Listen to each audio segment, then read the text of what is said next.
Super. Hi, I'm Nakul Zaveri. I am the partner and global co-lead for climate investments for Leapfrog Investments. Panelists, thank you very much. What we're going to do is obviously start with a round of introductions individually. But before that, very quickly, just want to lay the panel structure here. I'm going to ask questions randomly, but please answer. You guys have all been there, done that. So whatever you feel is relevant, please jump in. I'm going to select some of these things randomly, but I'm going to start with two things. The first is 640, 640. I don't know if you guys know what 640 is. 640 on November 3 was Delhi's AQI. This is phenomenal, right? It says severe or hazardous or whatever it is. But it's interesting, and Bombay is following this. So we are seeing the next generation kind of living with this interesting conundrum. The second is, as someone said, right, money is not everything, but it's as close as it can get to oxygen. And therefore, the context of this panel is money. And I think money is extremely critical when it comes to addressing climate change. So I'm going to quickly pass on, and you can introduce yourself, and then we'll get into questions. Thanks, Nakul. I'm Neha Khosla. I'm an investment lead as part of British High Commission, Delhi. And I lead on a couple of investment programs of the UK government, starting from innovation expansion within India and also working with India to expand to other countries in Africa and South Asia. I also lead on UK's Fund of Funds, which is one of its kind for any sovereign government to settle and basically establish in India, which is called the UK India Development Cooperation Fund. I'm glad to be part of this panel. Looking forward to it. Good morning, or just afternoon. First of all, I'd like to thank IRC for organizing this event, which is, I think, very important to discuss among each other how we can contribute to a greener India.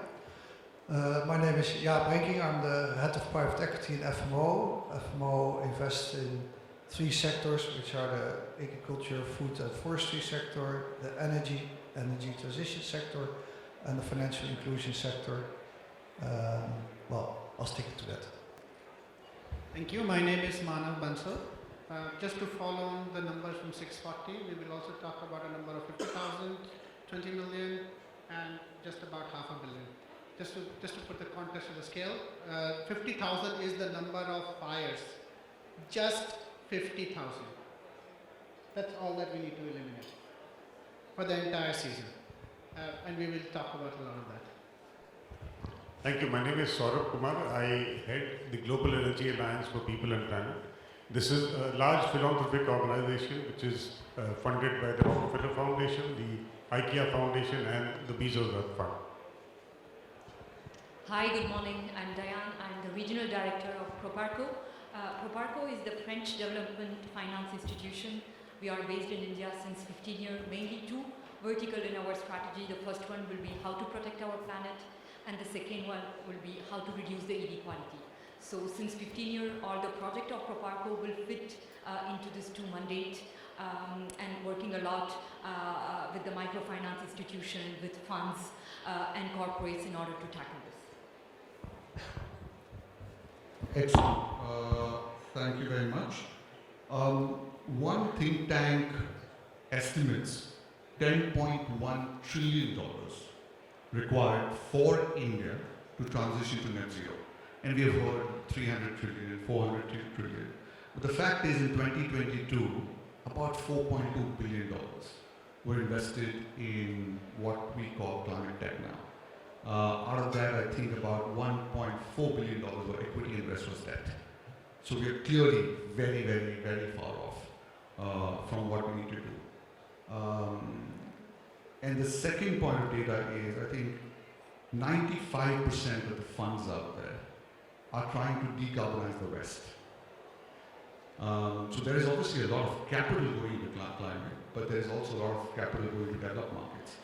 And, Jaap and Diane and Manav, your organizations have been pioneers in putting capital into emerging markets. And you have started, over a decade ago in doing this. How are you thinking about doubling down here? And how are you thinking about making sure that the momentum to attract large institutional scale capital is maintained or even accelerated? Well, thanks for the question. I think FMO as a development institution already recognized early on that as a development bank you cannot develop countries without keeping into your mind that climate is also important, because if the climate is not, climate is affecting most the emerging markets, so we all need to make sure that the climate is not really distorted. In our strategy, we really focusing on SDG 10 and SDG 13, which is reducing inequalities, but at the same time climate action. So within FMO, we also established a department called Partnerships for Impact, which means they try to generate capital from either public institutions, governments, to do blended finance, and I will also have an example of a climate blended finance vehicle we created, but also to scale our investments by generating commercial capital to invest along ourselves in emerging markets, but also to tackle the green challenge we do have. So an example of a blended finance vehicle we created was the climate fund managers, and they are managing two funds now. One is really on mitigation of investing in renewable energy, and the other one is Climate Investor 2, which is more focused on sustainable water. FMO helped them by being an accredited party for the Dutch government, giving them first risk loss capital, or it just needs to be 0% return, so it needs to be given back after 20 years. So it's a really long-term, concessional funds. And FMO also as accredited partner for the Green Climate Funds which is based in South Korea. We also catalyzed funds for the third layer of their fund. So it's a layered fund with different risk layers, and they manage the capital and invest in, they also did invest in India. India offers a large opportunity also for FMO to help India meet the challenge of the growing population, needing more and more energy, also to fuel the electric vehicles, but also to meet all the demand in the economic growth. So it gets across investing in renewable energy, but also in off-grid solutions.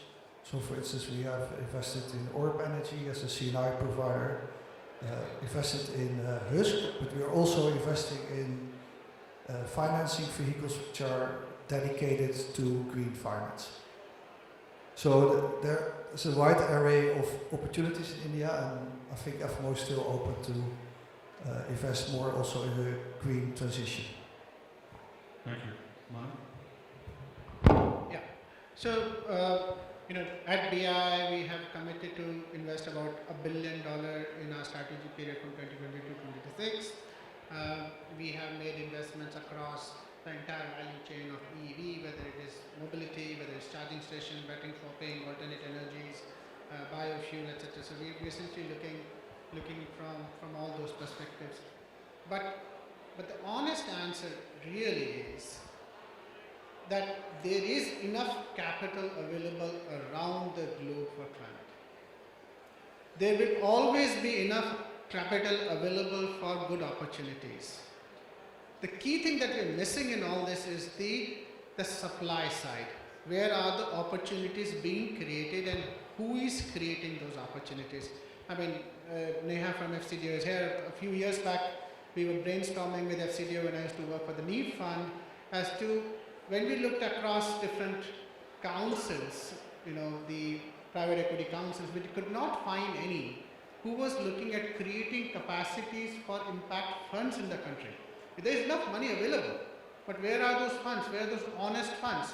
Similarly, in the climate side, my personal belief is that while the money is available, and money is available obviously at different levels, there is pure commercial money available, so if you have a 500 megawatt wind farm in Madhya Pradesh or Rajasthan, it will get funded. It doesn't need people like us to fund it, it will get funded. But to create a pipeline of industry, 2 years ago biofuel, now green hydrogen, alternate battery chemistries, who is funding those? So the answer that I wanted to give to you while sounding random is that we must equally focus on the supply side, and there is where people like us can put in the money, which is the riskiest capital, which can have the maximum impact. Thank you. Yeah. Thank you. So Proparco is present in India since 15 years, and the climate and renewable energy sector is something very, very important for us, and we really had a very, very long journey. I think today we can easily say a big IPP will no more need financing from a DFI, and more specifically from Proparco. Private banks are there, they are willing to take the risk, giving long maturity, and go and finance this project. So, as saying by Manav, I think the very big query will be what kind of new niche of sector that we can finance, and who will finance this kind of niche. And DFI like Proparco still have enough tool, enough flexibility, enough agility to do so. I'm quite sure that you have followed. There was, in terms of momentum, the momentum is really great. We had successive COP and one interesting conference in Paris, Paris Pact for People and Planet. And one of the statement of this pact was no country can need to choose between vulnerability and climate. So I think the point is there, and more specifically in a region like South Asia and a country like India, we really need to finance and find out this kind of niche sector clearly. Let's take the example of the off-grid sector. Off-grid sector clearly today need money, need patient capital, need growth equity money. But even for a DFI like Proparco to go and finance this kind of sector, we need blended finance. So a very interesting project that have been signed 1 week ago with Proparco India and few other DFIs was with Ask Power. I'm sure that you know this organization. And the idea was really to give this passion capital in order to improve their capacity to innovate and to invest in India and Africa. So here is the point, is to find out this kind of niche. It can be direct investment into organization like Ask Power, and I'm quite a big believer of what is the funds are doing and funds of funds are doing. Big institution like Proparco, always a bit complicated for us to be there, to be relevant with small tickets. And here we have so many funds in India who are doing this kind of activity in order to support small institution, and for institution like us, it will give us the input to maximize our impact via these funds. Thank you, Diane. About 2/3 of the world's population reside in emerging markets. 50% of GDP contribution in the next 30 years is anticipated from emerging markets. However, if emissions in emerging markets continue to grow at the same rate they have between 2000 to 2019, by 2038, emerging markets will exhaust the global carbon budget, which means that it doesn't matter if you're investing in the West, if you're not invested in emerging markets. And therefore, Neha and Saurabh, it's how are you looking at driving this, and what are those challenges specifically for emerging markets coming through? Is this you have to fight with your global organizations for allocation to emerging markets? Are there different standards that are required? Are there different expectations in play? How do you make sure that allocation accelerates?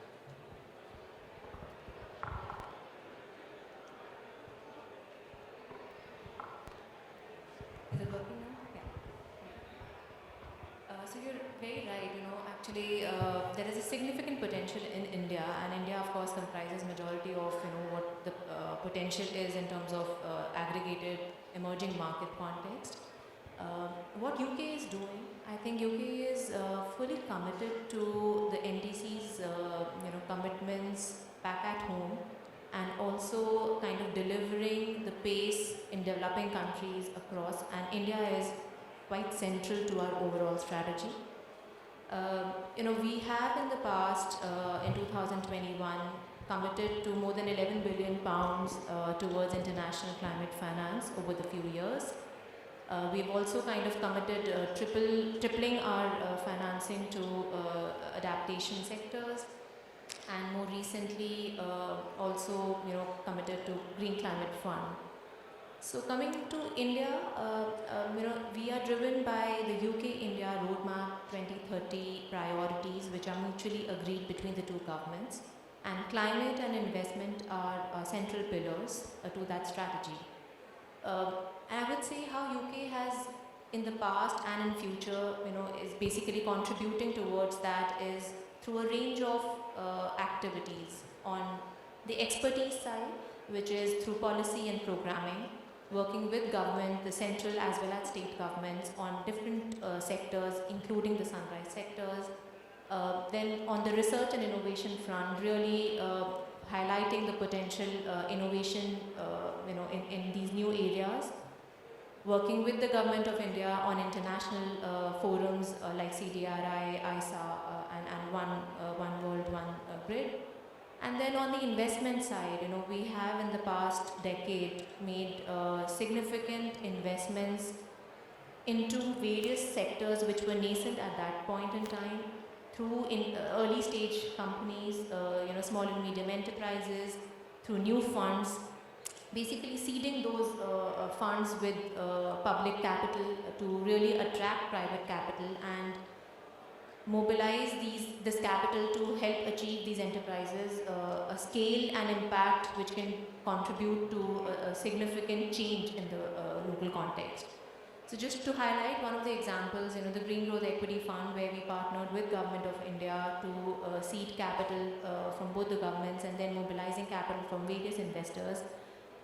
This was one of the first fund in India, which has now become the single largest climate-focused fund in emerging markets.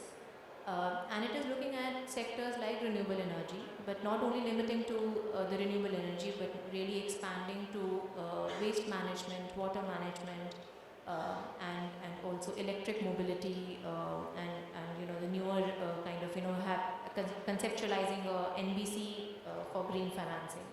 So various set of activities from the Government of UK side, both on policy front as well as on the financing front. Thank you, Nakul. Let me first comment on I completely agree what you say, that almost 70 to 80% of investable capital is actually going to the development. Let's understand why is this happening. Let's take the case of renewable energy. About 400 billion was invested globally last year. Just 3% went to Africa, and about 6 or 7% came to India. While it is good in a government-to-government forum for countries like India to say that, look, we're not getting $100 billion a year, but the fact remains, is the sector ready to get that investment? And to my thinking, it is not. And that's the reason money is not coming here. Let me give you an example.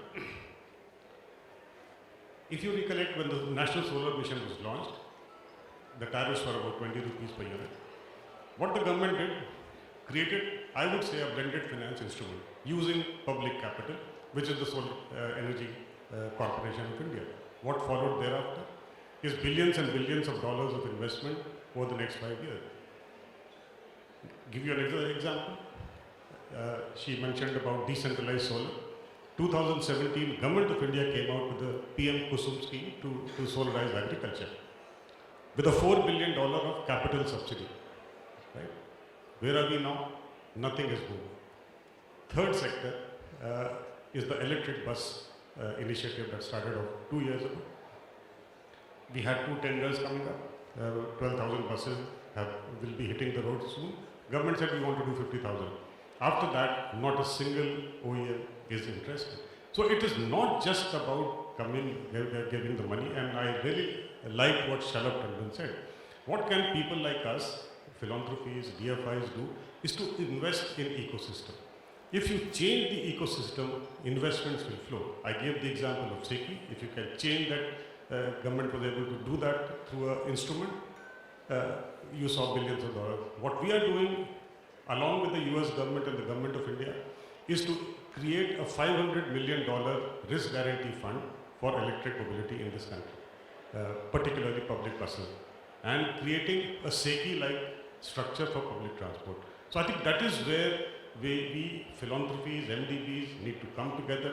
Instead of investing in individual entities, invest in the ecosystem, because this 50,000 buses will catalyze nearly $12 billion in a sector that has never seen private investment.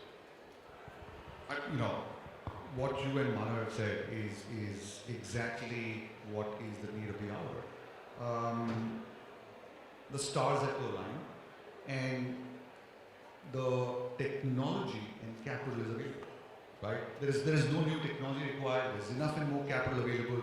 The ecosystem needs to happen. So the government has to come and enable the regulation or enable a penalty system, carrot and stick approach, which in certain sectors have worked brilliantly well. I remember in the grid sector in 2006, I think we were 18 megawatts of grid connected solar.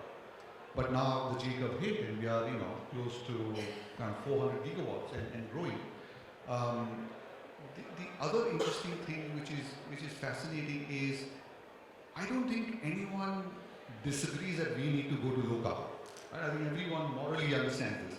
The reason it's not happening is because there is a cost to it. Right? There's a positive abatement cost. But what is fascinating for me and at Leapfrog, for example, when we invest in growth level climate investments, that there are technologies in emerging markets which have a negative abatement cost. And that has happened because government enabling regulations, that have happened because organizations like yourselves have taken the pain to build and risk to build that enabling ecosystem. And that approach will start calling in capital, because also there is only 2 ways growth can happen in emerging markets, either on the back of existing traditional fossil fuels or on the back of new non-conventional energy sources. And obviously no one wants the first thing to happen. And therefore the question really is, in terms of what frustrates you as capital allocators, right? Obviously there are certain challenges with the government side, but is there anything that is, from an emerging market perspective, specifically in India, worrying from a size perspective, right? There's not enough to allocate, or you're not getting quality fund managers. I mean, I'm sure there are many fund managers sitting there who would love to know what are the incremental plays coming through. Or are there something that there is just too many investment proposals coming into your, and there's a quality issue? And this is open to everyone who wants to take this question, but Jaap, please start.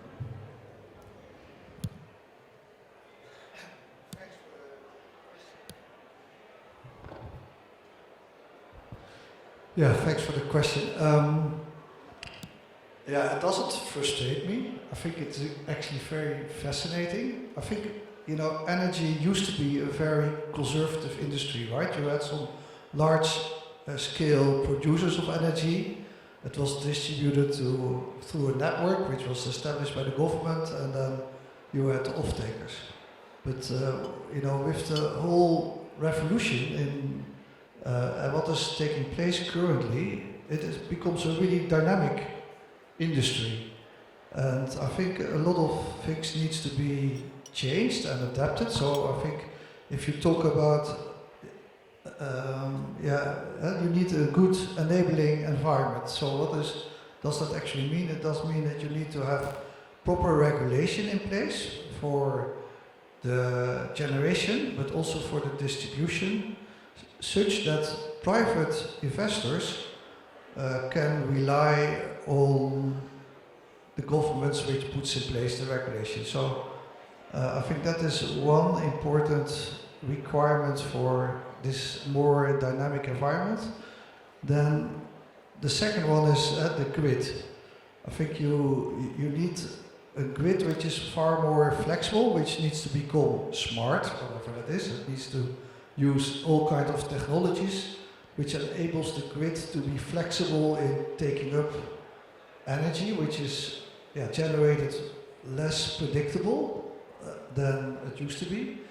And in order to also be able to bring the electricity to the places where it's actually needed, the grid needs to be really smart. So the grid also needs to enable, people who can actually storage excess energy produced when the sun is out and the wind is blowing hard. So that is actually really fascinating, but it's also needed that we all get these changes in a very fast pace, at the right time, at the right moment, and the faster we can deliver on that, the better it is. And regulation needs to take place at the same time. I think India is very much aware of this, because you do see a lot of new regulations coming up, for instance, the smart metering, so the previous losses in the grid will diminish because we are investing in smart metering now. I think local off-takers also are allowed to take energy, local energy producers there. So there's a lot of good things happening, but it's challenging, but that's also fascinating. Thank you. Yeah, so sometimes what is the most frustrating part is that some of the big problems that we have very simple solutions. And I promised you that we will get back to your 640 question. So 640 is the AQI, which is generated by, in the entire season, about 50,000 fires. I see Colonel Manish Ahuja there, and at some point in time we would love to hear from him, because he's the only company which is aggregating or taking away the residue which is get burned. That's his business. So 50,000 as the fires. If you were to give each of those farmers 10 lakh rupees, $1 million rupees as grant, that is about $600 million. 20 million is the population of NCR, maybe to 25. We are all losing about 10 years of our life just breathing, because it's just a problem of $600 million at most. Now, how do we go from zero to $600 million? So if you ask anybody, would government of India contribute $600 million to solve this problem? It is easily solvable. It requires very simple 5, 6, 7, 10 steps. And can it be done? Yes. And sometimes we should hear from Monish what those 8, 10 steps are. But it is actually as simple a problem. We've been hearing about this problem for last 8 years, exacerbating every year. We have a refinery in Bhatinda, we have a refinery in Panipat. Both of them are not working because we are not collecting the biomass which is there, getting burnt, bringing it to the refinery. And if we do, the fires will be less. It is as simple as that. So sometimes in India, because of the regulatory frameworks that we create, some of the policy frameworks that we create, the problems actually become far bigger than they really are. And once we get solving it, and that's where a lot of us have a big role to play. And I must commend, for example, in waste management, the kind of seminal role that FCDO played, and showed that instead of creating another mess in that sector, we actually have an industry that is being created. So sometimes the solutions are very simple, but we create a lot of big problems, and we keep talking about them in conferences rather than just solving it. That's the thing that frustrates me the most. Thank you, Manav.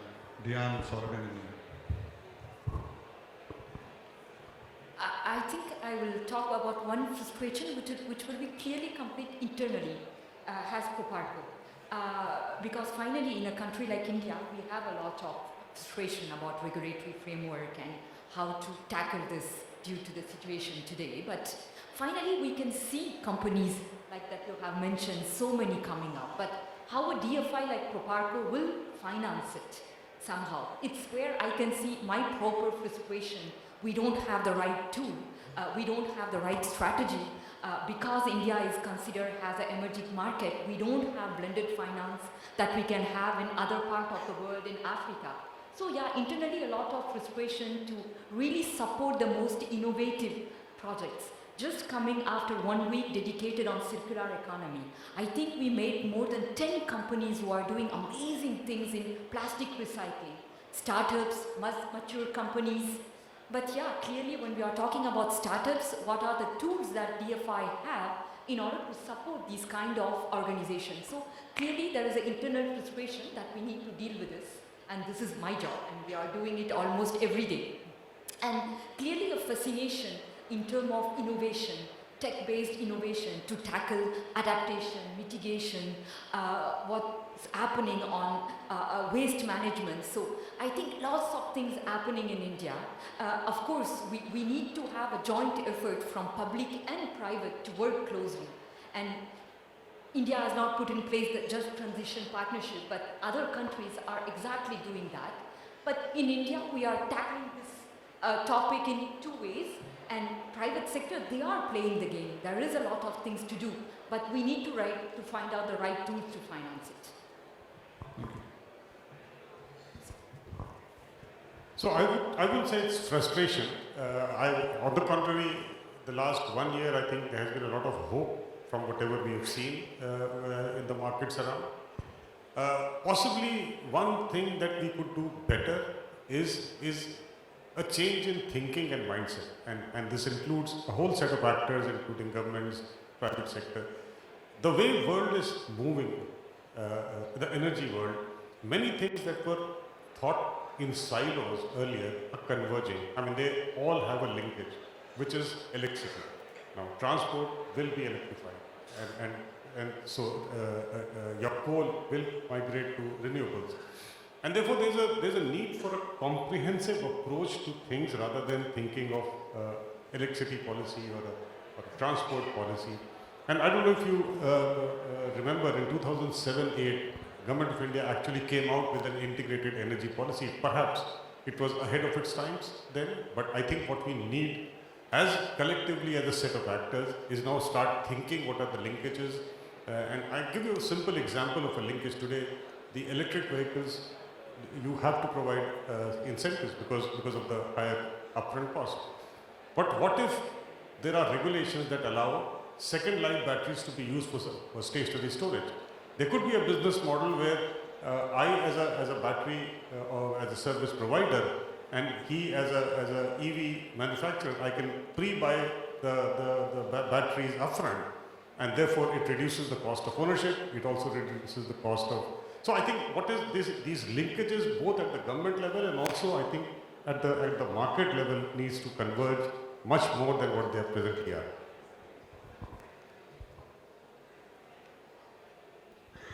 So I would say there are 4 challenges that we have come across. Typically one is in terms of the regulatory structures. So it's about having that enabling kind of framework to mobilize capital from the foreign jurisdictions.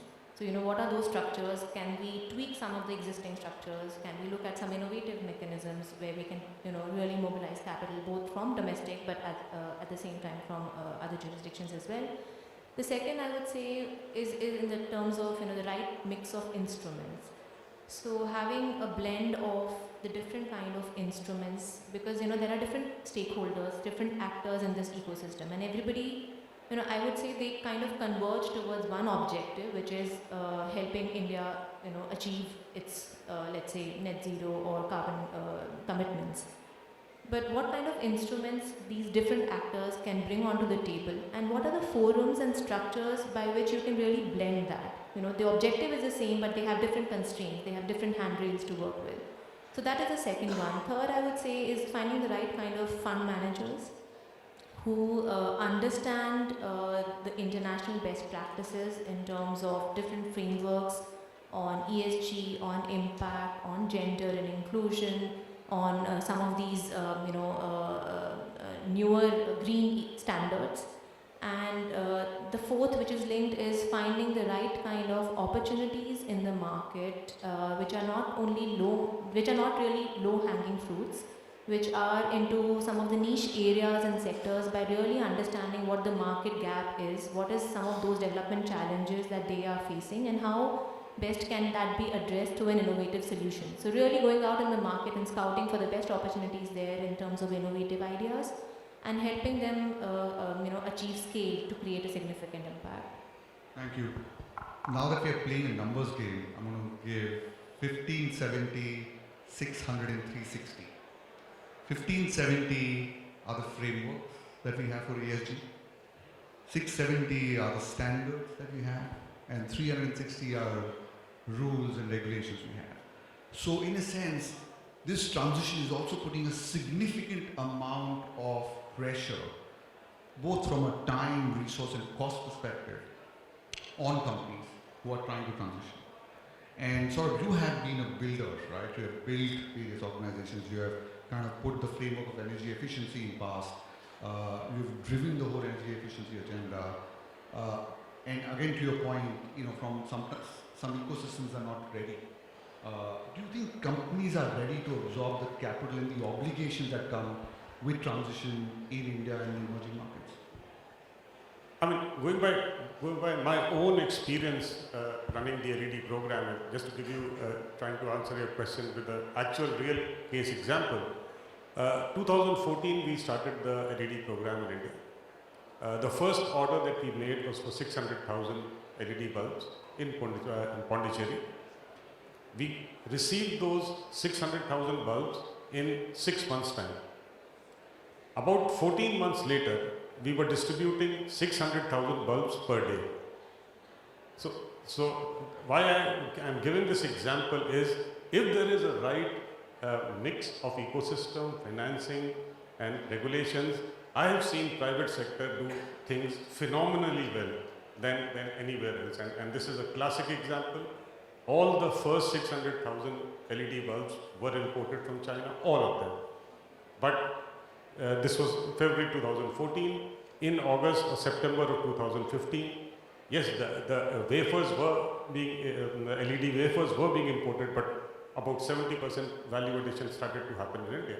The cost came down by literally 90%. So if you have the right ecosystem, the right pathways, I will not be surprised that there'll be, this country is full of innovators. So it's only us to create that platform and get people in. Thank you, sir. I have many questions, but I want to make sure that we open it to the panel. Probably take 2 questions.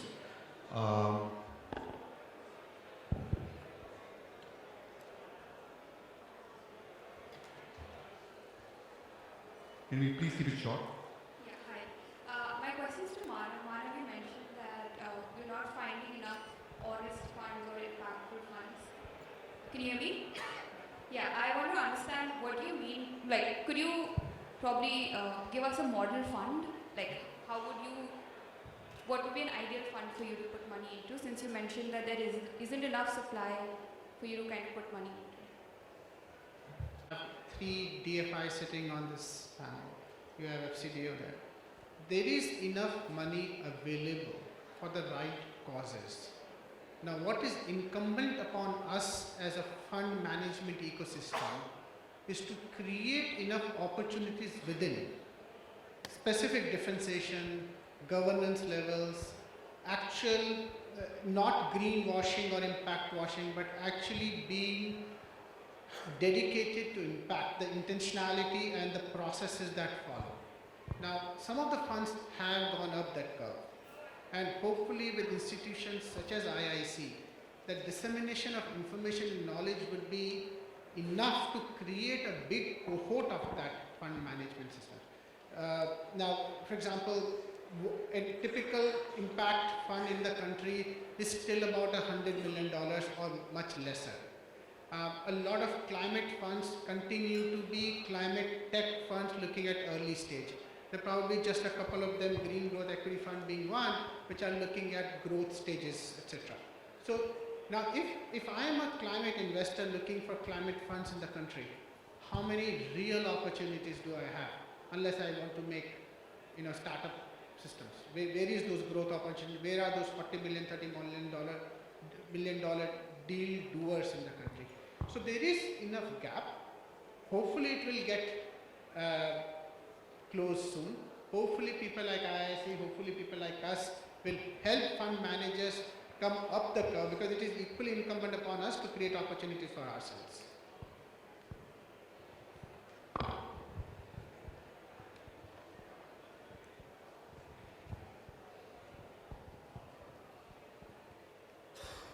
Thanks, Manav. And I know you're a champion, so the question is not for you, but for the rest of the panel. Picking up a cue, my name is Seema Chaturvedi, and I'm actually a fund manager called Achieving Women Equity. Speaking of helping fund managers come up the curve, what can we do as the community of fund managers who are saying to the DFCs, you have development as one of your criteria, and investing in the first-time fund manager helps move that entire ecosystem up? And specifically, might I put a plug in for my tribe, helping women-led funds helps move the whole community together. How do we help you appreciate that all of us are not just waking up and saying, today I've decided to be a fund manager. We have about, on an average, 20 to 30 years of investing experience, and not get slotted as a first-time fund manager where we don't check the box of having a track record on the platform. Can we encourage the DFIs to peel the onion and say they've made companies rich, they've made boards happy with the quarter-on-quarter returns, but yes, it wasn't in the construct of a closed-end fund.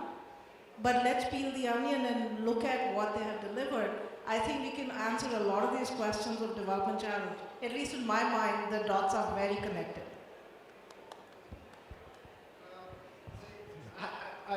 So Seema, thank you so much for asking a very important question. And as you know, with different instruments, we could do it when I wore a different hat. So I think the easier answer is that not all pools of capital are geared towards doing what perhaps we believe we should all be doing. We just heard Diane speak about some of the frustrations that is inherent in the structure of some of our institutions.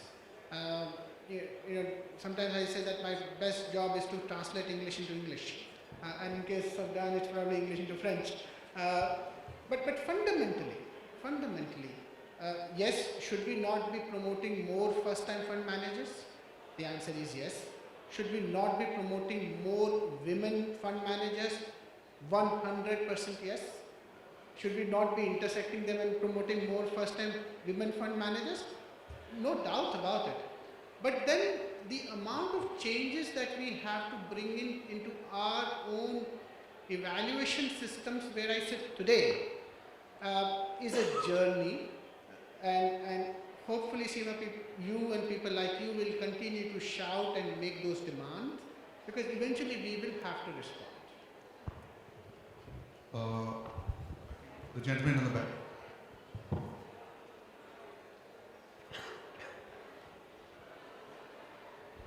Hi. As investors, do you sometimes feel that the disruptive technologies that you invest in themselves get disrupted by later technologies? So for example, let's say if one of you invested in electric vehicles and now you see that green hydrogen is being pushed, and companies like Ashok Leyland are now looking at green internal combustion engine, like hydrogen-powered combustion engines. So is that something that you guys face, and how do you address that? Yeah, Diane.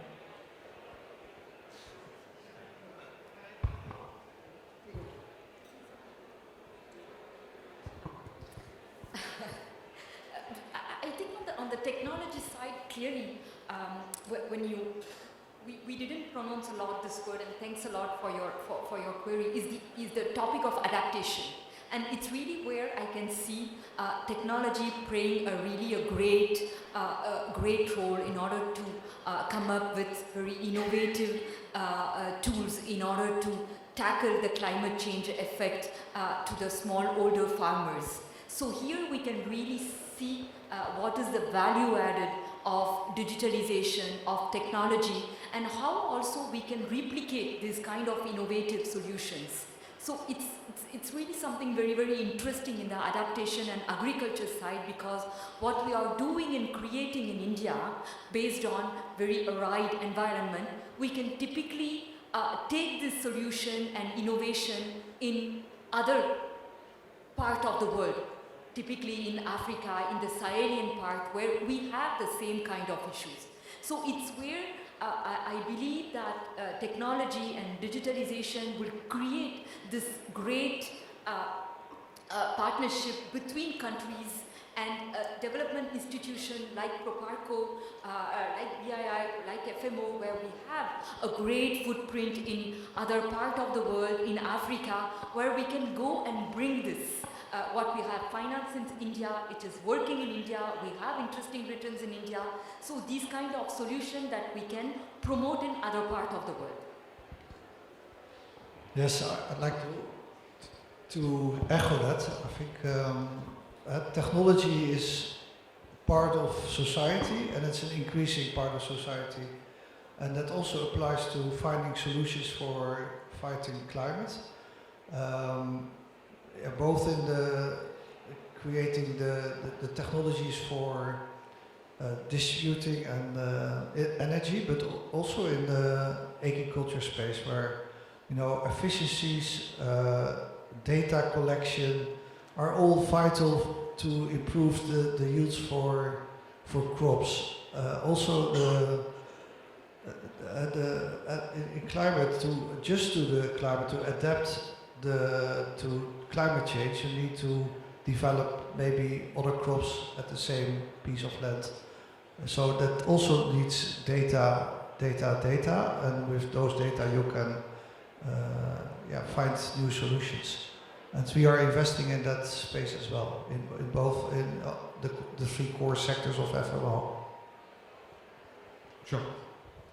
Just one sentence. I mean, I led the panelists because I'm not a fund manager, but we are setting up a fund using our catalytic capital, which is going to invest in these disruptive technologies where the risks are very high, and we know other funds will not come in ab initio. So that's something that we will come out with relatively soon. Thank you. I'm going to close the panel with closing comments, again with numbers. 25, 26, 27, 28. 25 years since the Kyoto Protocol. 26 is essentially 2.6 minutes we are running late to the panel. 27 is a filler, but 28 is COP28. It's taken us 28 years, and we still have to agree on a lot. So I want to kind of reiterate the fact that everyone is trying to work. There is a lot going on. Someone told me I peddle optimism, but that's better than peddling everything else. There's also, someone spoke about green washing and green hushing, and there's green botching, and there's green lighting, and there's all sorts of things. I think we're going to start seeing litigation around green washing very, very soon. But the fact is that as soon as, now I remember, 25 is also the gross IRR. If you manage to find businesses with 25%, I think money will come, money will flow. And sort of to your point, wherever ecosystems start building up, you will start seeing these businesses going on. At Leapfrog, for us, what is important is investing across emerging markets for the emerging consumer, and therefore adaptation becomes a very, very critical theme. There are mass amounts of vulnerable communities, and I would urge you to try and find out what happens if we as collective human beings don't reach 1.5. I think the outcome is, you don't want to try and go to that case. I've got tons of more questions. I'm not going to stand between you and lunch, but panel, thank you very much. It's been a pleasure for coming here. Thank you, Iris.